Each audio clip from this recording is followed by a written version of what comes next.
Dahil uso po ang rabies ngayong mainit ng panahon, may libreng anti-rabies vaccination ang unang hirit at Born to be Wild sa Tondo, Maynila.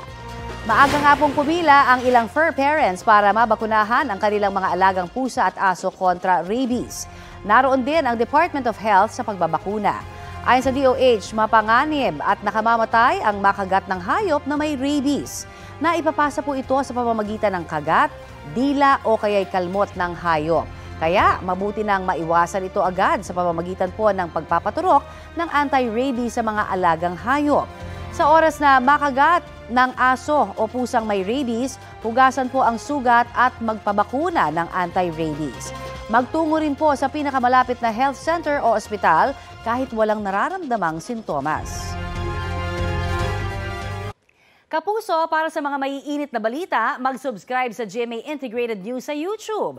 Sa mga kapuso naman abroad, subaybayan nyo kami sa GMA Pinoy TV at sa www.gmanews.tv.